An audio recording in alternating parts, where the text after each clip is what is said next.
بسم الله الرحمن الرحیم. دوستای نهایت محترم و گرامی، سلام، وقت همگی بخیر.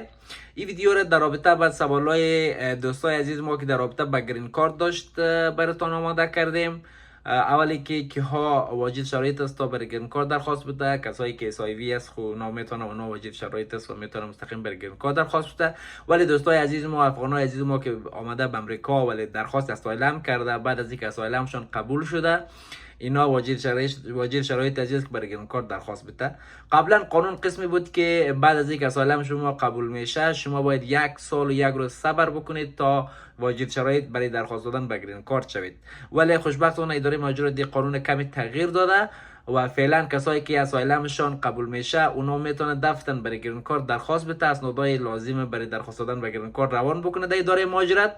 ولی کارایشون تا اینکه 1 سال 1 روزشون پوره نشده، پروسس کارایشون شروع نمیشه. خب این در رابطه با کسایی که واجد شرایط بدازی است که برای گرین کارت درخواست بده. ولی در رابطه با آمدیم روی وقت و پروسس گرین کارت که چقدر زمان میبره تا شما گرین کارت اون دریافت کنید. دوستان عزیز، امروز ما پروسسینگ تایم یا مدت پروسس گرین کارت در سایت اداره مهاجرت یا USCIS آمریکا چک کردم و در اونجا نشان میداد که 80% کسایی که به اساس اسایلم و ریفیوجی به گرین کارت درخواست داده، اینا 30 ماه در بر میگیره تا همی کارهای گرین کارتشون پروسس شه و گرین کارتایشون بیایه. و این 30 ماه درست از زمان شروع میشه که بعد از اینکه شما 1 سال 1 روز بعد از اینکه اسایلمشون قبول میشه 1 سال 1 روز پوره کنید. یعنی اگر اسایلم شما سال 2023 جنوری 2023 قبول شده و شما اگر برای گرین کارت درخواست هم دادن، ولی پروسس کارهای شما از جنوری 2024 شروع میشه، یعنی 1 سال 1 روز بعد پروسس کارتون شروع میشه و این 30 ماه هم بعد از 1 سال 1 روز حساب میشه. یعنی تقریبا 3 سال یا 3.5 سال در بر میگیره تا گرین کارتاتون پروسس شه و بخیر بیایه و شما دریافت کنید گرین کارت.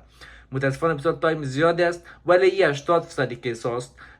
بقیه 20% شاید زودتر از 30 ماه دریافت بکنه و یا دیرتر از 30 ماه دریافت بکنه. 80% کیس ها در 30 ماه پروسس میشه و انشالله کیس شما گرین کارت های خود دریافت میکنه.